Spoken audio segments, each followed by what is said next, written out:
Hello friends. जब मैं video बनाई थी पहले भी और कई पार्ट्स में बनाई हूँ क्योंकि बहुत सारी बातें थी।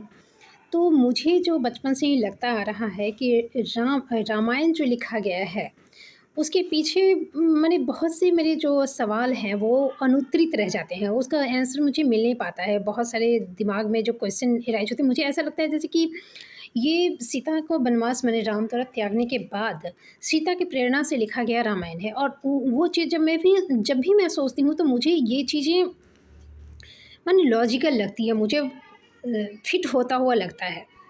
तो मुझे ऐसा लगता है कि इसकी माने नायक से भी बड़ी यहाँ पे नायिका है सीता, जो कि हमारे पुरुष प्रधान समाज द्वारा दबा दिया गया है, या फिर I don't have any idea. क्योंकि कहीं भी आप राम का देखोगे तो आपको मंदिर मिलेंगे, राम के नाम के ही भजन मिलेंगे, राम के तमाम भक्त मिलेंगे। सीता का परिचय हमेशा राम की पत्नी के रूप में ही है। लेकिन मुझे लगता है कि इसमें मतलब पूरा जितना जो कथा है, जैसे कि राम के जन्म से लेकर राम के विवाह से लेकर राम के राज्याभिषेक की बात जब चली, उसके बाद फिर वनगमन की बात हुई, फिर वहाँ से रावण का वध किया गया, फिर वहाँ से जब वो रिटर्न आए, फिर राज्याभिषेक हुआ। तो इस सारी कथा जो है राम के इर्द गिर्द घूमती है और सारी में राम राम राम राम ही केंद्र में रहे हैं, राम ही नायक के तौर पे रहे हैं। लेकिन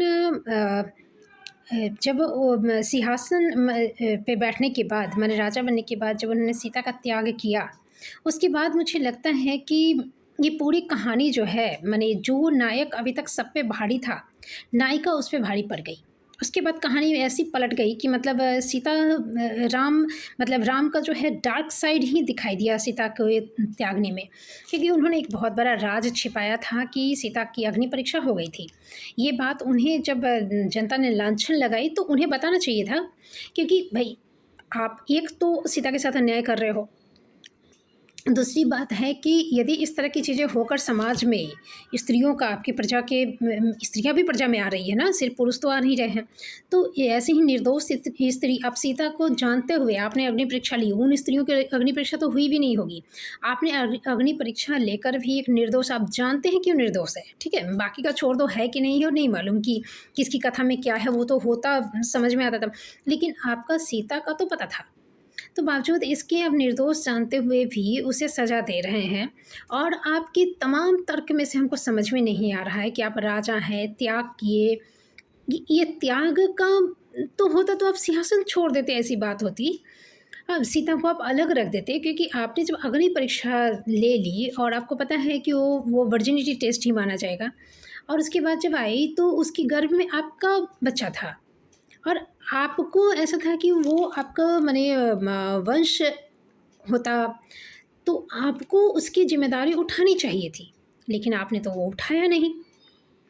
आप उसे जंगल में छोड़ दिए बिना उस जनता से तर्क वितर्क किए, बिना उससे विचार विमर्श किए, बिना उसकी बात जाने कि उसको कहाँ शंका है, क्या है।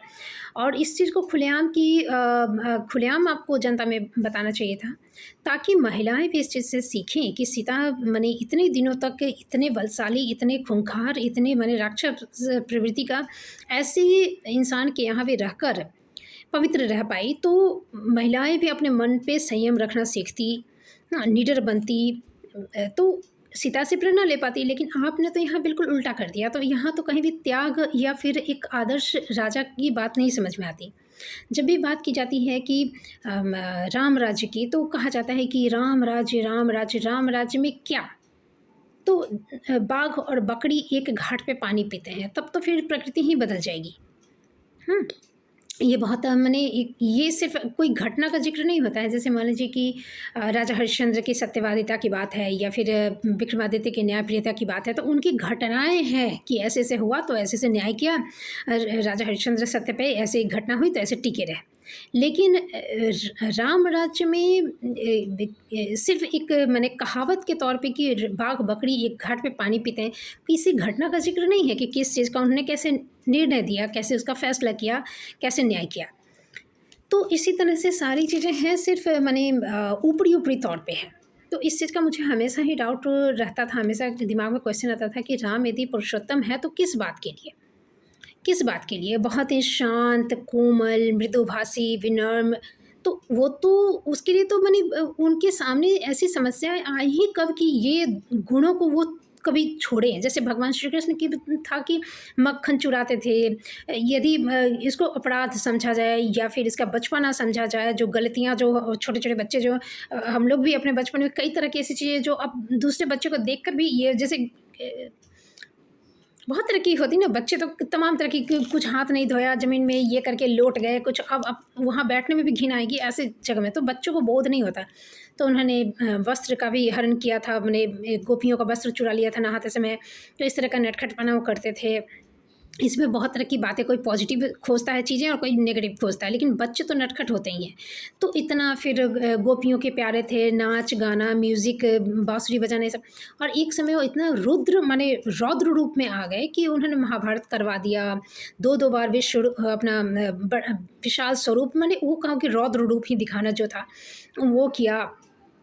जिस कर्ण से वो बहुत मृदु स्वर में बात करते थे कि आप सज्जन हैं, आप ये कुटिल लोगों के बीच के साथ क्यों रहते हैं, ऐसा कई बार समझाने का। फिर ये पांडव के भाई आप ही हैं, ये राज भी उन्होंने बताया। और जब ये मारने के समय तो क्रूर होकर उन्होंने कहा कि इसको अभी मारो।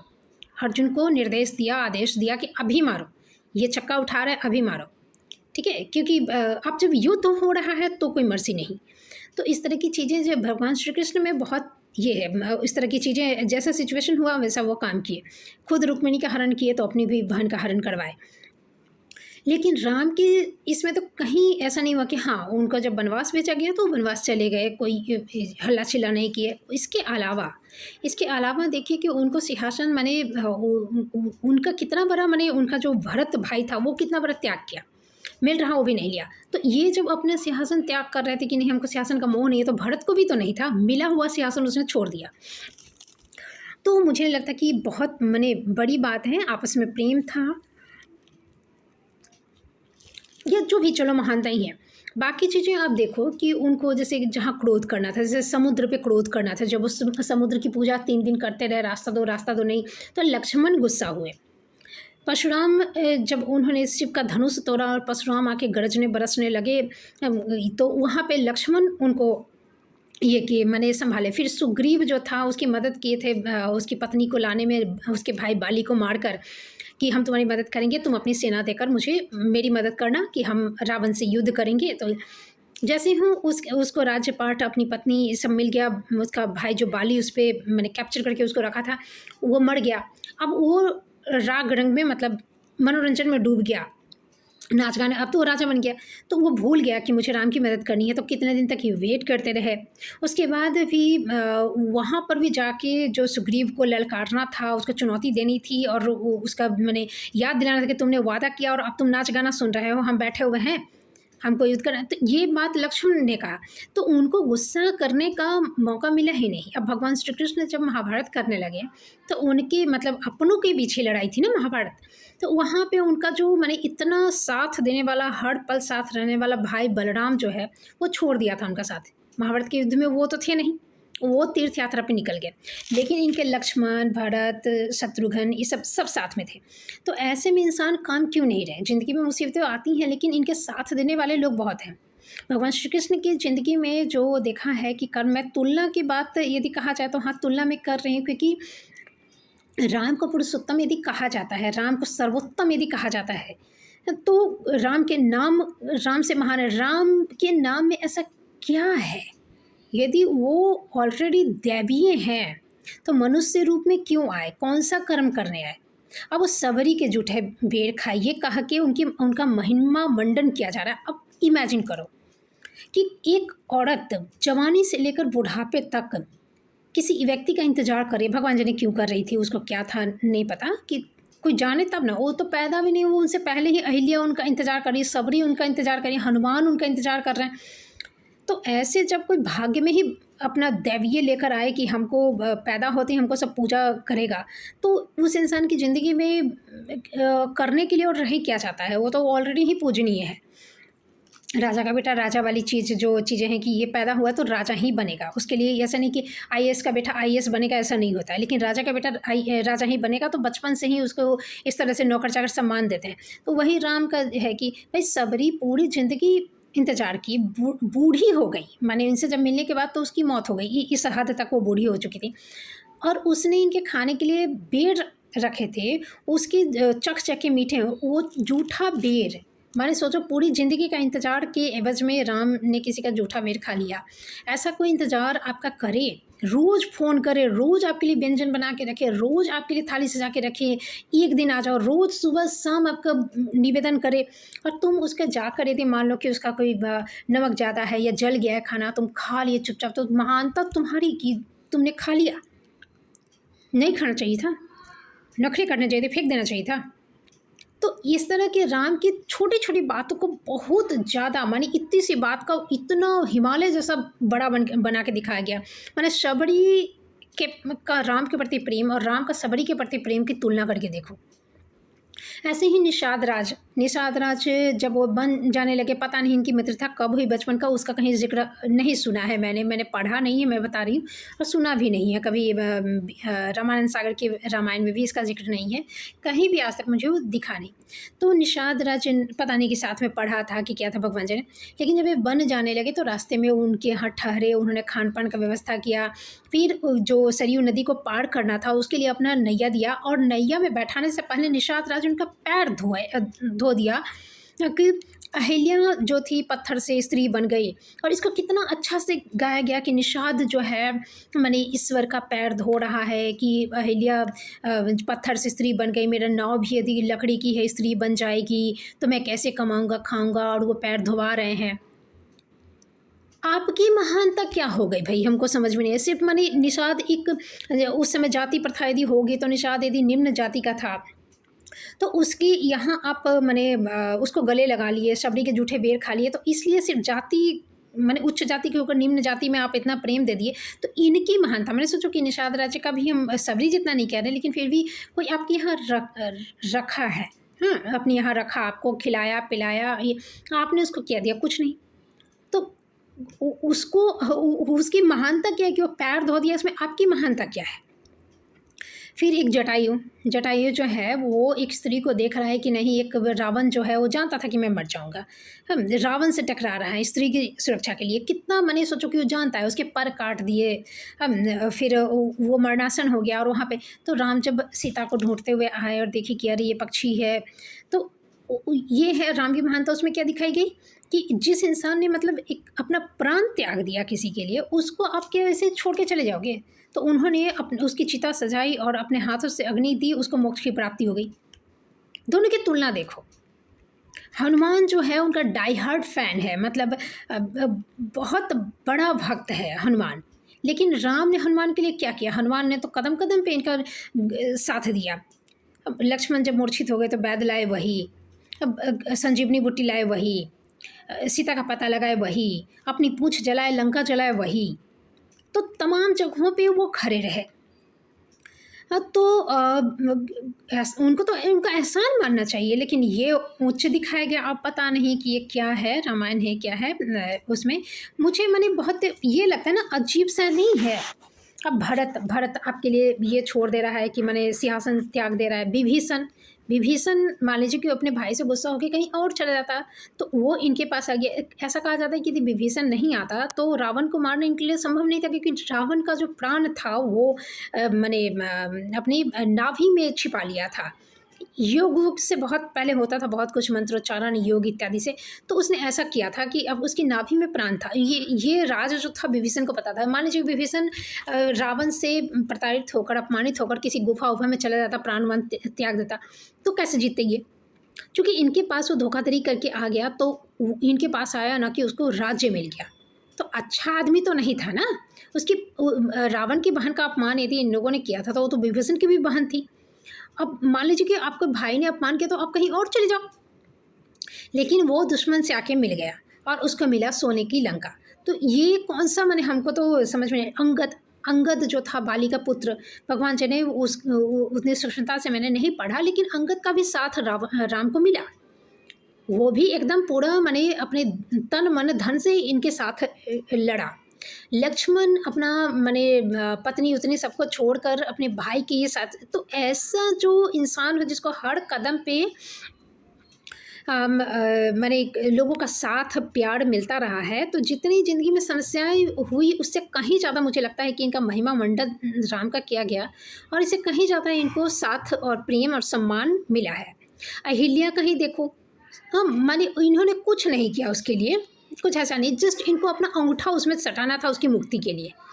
पूरी कहानी उसकी अलग है, कुछ नहीं। ये एक पात्र सिर्फ़ अंगूठा सटाने के लिए गए और उसका उद्धार हो गया। यदि इतना कोई मतलब मुझे या किसी भी इंसान को यदि दे दे कि आपके अंगूठा से इसका उद्धार होगा, तो मैं तो आराम से दिन भर सटाते चलूँ सब में। यदि इसी से भगवान का नाम है कि आप किसी में अंगूठा सटा दे रहे हैं, आप भगवान हैं, तो कौन भगवान नहीं बनना चाहेगा? तो बहुत आसान है तब तो भगवान बनना। तो ये चीज़ें बहुत माने ये लगा, हाँ, सुग्रीव का साथ पाने के लिए इनको थोड़ा संघर्ष करना पड़ा क्योंकि बाली का वध करना पड़ा, तब सुग्रीव का साथ, अन्यथा बाकी लोगों का तो इनको अनायास से थाली में सजाकर साथ मिल गया। कैकेयी ने इनके साथ बुरा किया तो लक्ष्मण फिर माने एक तो सिंहासन त्यागा, इतनी माने कठोर तपस्या की कि उस दौरान वो भी वनवास के वेश में रहता था, माने ब्रह्मचर्य व्रत का पालन किया और फिर इनको मनाने भी आया। अब 14 साल का जो वनवास था तो ये मनाने भी आया 14 दिन के बाद कि 14 दिन में हो जाता है, लेकिन ये माने मान लिया जाता है किसी विशेष स्थिति में ये 14 साल को 14 दिन में मान लिया जाता है कि बराबर है। लेकिन ये नहीं गए अपने पिता का वचन पालन करने के लिए। बाद में इन्होंने सिंहासन लिया जो कि दोनों वरदान था, हाँ, कि 14 वर्ष का वनवास और सिंहासन जो है भरत को, राज सिंहासन भरत को, लेकिन ये बाद में उस चीज़ को लिए। तो राम का जो था मुझे हमेशा ही डाउट रहता था ये चीज़, लेकिन ये पूरी रामायण में राम की जो माने राम को जो एकदम माने महिमा मंडित किया गया है, तो मुझे लगता है कि ये भाट चारणों जैसी कथा जो है ये सीता द्वारा ही लिखी गई होगी एक योजना के तहत, ताकि राष्ट्रीय युग का जो वो ओकेज़न था, जो वो माहौल था, उसमें सारे अतिथि अड़ोसी पड़ोसी आसपास के माने जो भीड़ के बीच में सीता अपनी पवित्रता सिद्ध करना चाहती थी, अपना कलंक धोना चाहती थी, सवाल जो करना था उसको कि आपने मुझे त्याग क्यों किया जब आपने अग्नि परीक्षा ली, तो वो माहौल बहुत माने उचित था उस समय। और सीता का जो माने शस्त्र ज्ञान था उस जैसे कि कौवा जो एक घटना है कि सीता और राम कहीं माने शादी के बाद बगीचे में थे और एक कौवा जो है सीता के पैर में चोंच मार के चला गया, तो उन्होंने एक तीर को अभिमंत्रित करके उसके पीछे छोड़ा और वो तीनों लोग तक कौवा का पीछा करता रहा। लास्ट में फिर राम के चरणों में गिरा कि मुझे क्षमा कर दीजिए, मुझे नहीं पता था कि माने आप राम हैं, ये आपकी अर्धांगिनी है ये। तो भी राम ने कहा कि ये तीर से मतलब से तो तुम्हें नहीं छोड़ूंगा, एक आँख पे उस तीर से उन्होंने मैंने उसका एक आँख घायल कर दिया। कहते हैं कि कौवा इसीलिए काना रहता है, हमेशा एक आँख से देख पाता है। तो ये जो चीज़ है कि तो सीता क्या मैंने यदि कहा जाए कि शस्त्र ज्ञान मैंने सीता तो अबला है, उसकी रक्षा उन्होंने की, तो सीता भी तो शस्त्र विद्या में, क्योंकि ये लव कुश को वाल्मीकि तो शस्त्र राजा और राजकुमारों का शस्त्र ज्ञान तो वाल्मीकि ने दिया नहीं, वन में रहते हुए डेफिनेटली सीता ने सिखाया। और राशि का घोड़ा लव कुश ने जब रोका था और राम की मतलब उसमें तो सारे अतिथि आए हुए थे, हनुमान भी थे शायद, लक्ष्मण भरत शत्रुघ्न सारे लोग आए थे और सबको हराया, जो माने बहुत बड़े बड़े ये थे सबको हराया, योद्धा थे जो माने जिससे रावण को हराने का जो राम को एक था कि मैंने रावण को त्रिलोक विजेता को हराया, दी ये चीज़ हो तो जिस सेना को लेकर आप हराया उसे सीता की सेना ने परास्त कर दिया। तो कहा जा सकता है कि रामायण का जो नायक था अभी तक राज सिंहासन माने अयोध्या वापस आने के बाद जो नायक था, राम नायक थे और उनके ऊपर अब हावी हो रही है नायिका जो कि सीता, क्योंकि उन्होंने जितना विजय प्राप्त किया, उन्होंने जिस सेना को लेकर, जिस महापुरुषों को लेकर, जिस महायोद्धाओं को लेकर रावण पे विजय प्राप्त की, राष्ट्रीय यज्ञ कर रहे हैं, उसको सीता की सेना ने जो लव और कुश थी वो परास्त कर दी। तो हुआ ना नायक पे नायिका भारी। तो इस तरह की चीज़ें जो है, तो शस्त्र जो यदि जो माने ऐसी सेना तैयार कर सकती है जिसमें इतना शस्त्र ज्ञान हो, वो क्या एक कौवे से अपनी रक्षा नहीं करती, नहीं कर सकती थी, वो कोई अबला नारी आश्रिता तो नहीं थी। उसके बाद जैसे कि मैं शूर्पणखा जब गई थी कि मैं सीता को मार दूंगी, तो उससे क्या सीता अपनी रक्षा नहीं कर सकती थी। सीता इसलिए चुप थी क्योंकि डेफिनेटली पुरुष साथ में हैं, तो कोई भी महिला चाहती है कि हम अपने माने मेरे पति जो हैं, मेरे पिता जो हैं, मेरे भाई जो हैं, वो हमसे आगे रहें। ये एक धारणा, आम धारणा है महिलाओं की। इस चीज़ को महिलाओं की कमजोरी भी बहुत लोग समझ लेते हैं। अब महिला जब आक्रामक हो जाए तो उसमें वो मैंने चाहते भी हैं पुरुष कि हमसे पीछे चले, तो सीता ने उस मर्यादा का पालन किया। अब मान लीजिए कि सीता में जब इतना शस्त्र ज्ञान था जिसको दिखाने का मौका कभी नहीं मिला, हो सकता है राम नहीं जानते हों, बैठ के अपनी कथा थोड़ी ना कहेगी। तो उसके बाद वहाँ पर भी वो राम को लगा कि मैं नहीं होता तो ये, मैं नहीं होता तो वो, मतलब एक अबला नारी की छवि राम के अंदर थी। यदि पता होता कि इतनी प्रचंड है सीता, तो शायद राम उसके साथ इतना अन्याय करने का दुस्साहस नहीं कर पाते। उसके बाद इनका हुआ कि जब राम सोने का हिरण लाने के लिए गए, और पीछे से जब एक माने योजना के तहत हिरण ही राम की आवाज़ में जब हाय लक्ष्मण कहा, राम एकदम आश्चर्यचकित हो गए कि ये ऐसे क्यों कह रहा है। और ये आवाज़ सीता और लक्ष्मण जो कुटिया में थे कि राम हिरण को लेकर पकड़ के आएंगे, तो उसने सुनी और सीता जो है लक्ष्मण को भेजी कि भैया की मदद के लिए जाओ। यदि लक्ष्मण नहीं होते तो डेफिनेटली सीता को वहाँ शस्त्र विद्या में पारंगत जो होती थी वो दिखता, लेकिन चूंकि देवर है तो डेफिनेटली देवर को भेजेगी। तो उसने देवर को भेजा, उस मर्यादा का पालन किया कि पुरुष है घर में तो हम क्यों जाए।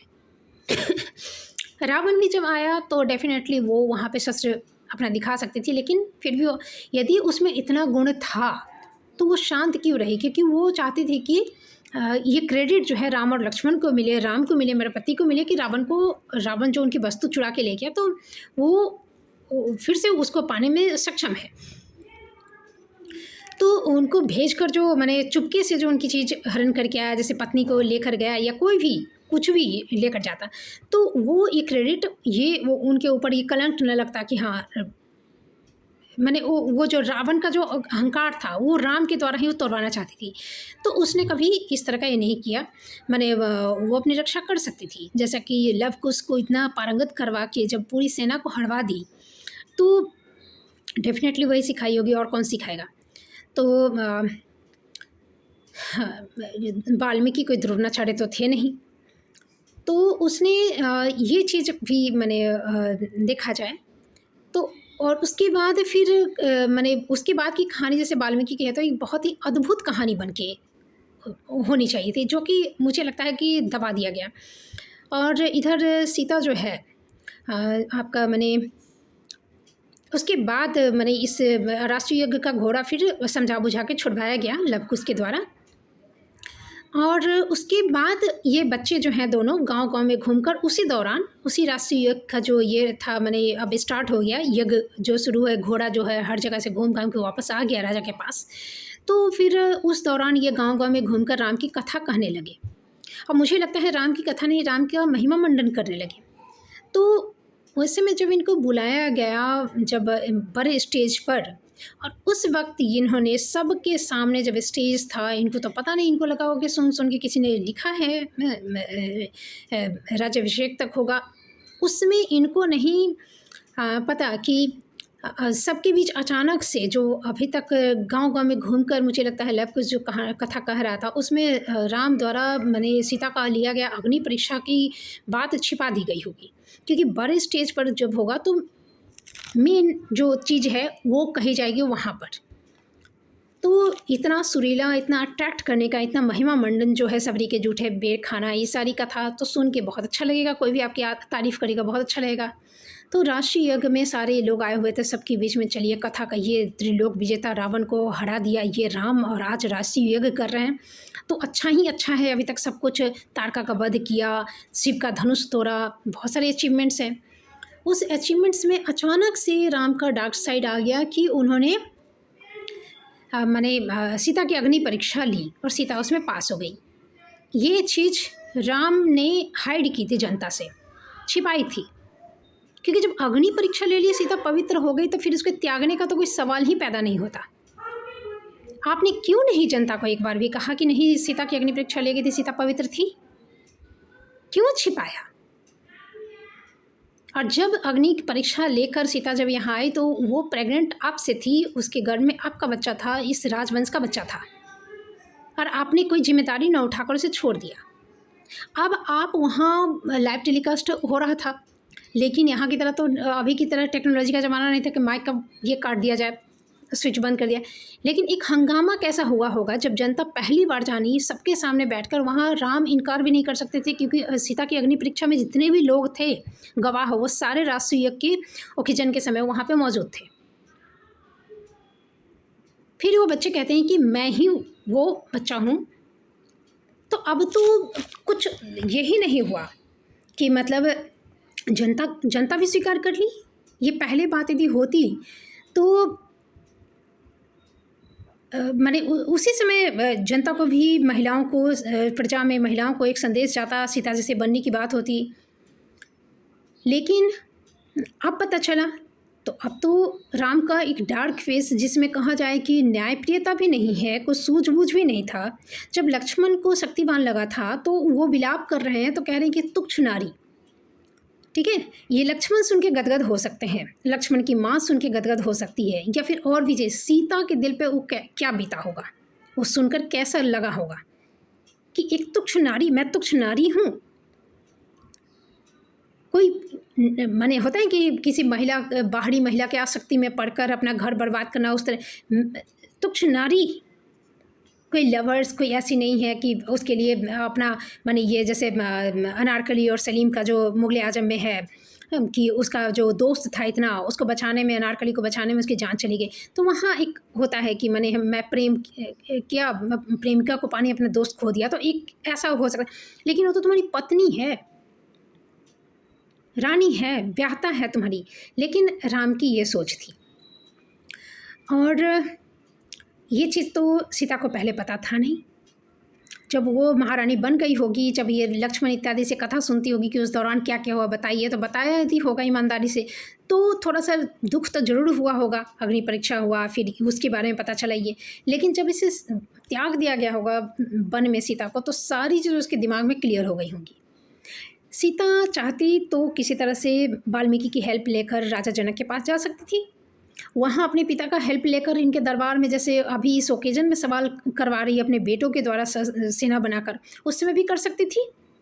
लेकिन वो बहुत हल्का चीज़ हो जाता। फिर होता कि नहीं, पति का साथ नहीं मिला, पिता का साथ है तो पिता का साथ नहीं, तो भाई का साथ है तो भाई का साथ नहीं। ये सीता को माने उसके पिता ने इतना मजबूत बनाया था, सीता का व्यक्तित्व तो इतना मजबूत था कि वो नहीं चाहती थी कि अब मैं किसी का सहारा लूँ। मुझे उन्होंने अकेला छोड़ा है तो मैं अकेले ही उनसे लड़ूंगी, मैं किसी का साथ नहीं लूँगी। हालांकि लेते, और ये बात जनक भी अपनी पुत्री को, जब वो ऐसे पिता थे कि राम की माने जैसे एक जगह है कि उनकी जो बहन थी शांता थी, उसकी माने उसको एक तरह से कहा जाए कि उसकी कुर्बानी ही ले गई राम पुत्र प्राप्ति के लिए। ये भी राजा दशरथ का पुत्र नहीं हो रहा था, बच्चे नहीं हो रहे थे काफ़ी दिनों से, लेकिन शांता एक न की कौशल्या की पुत्री थी।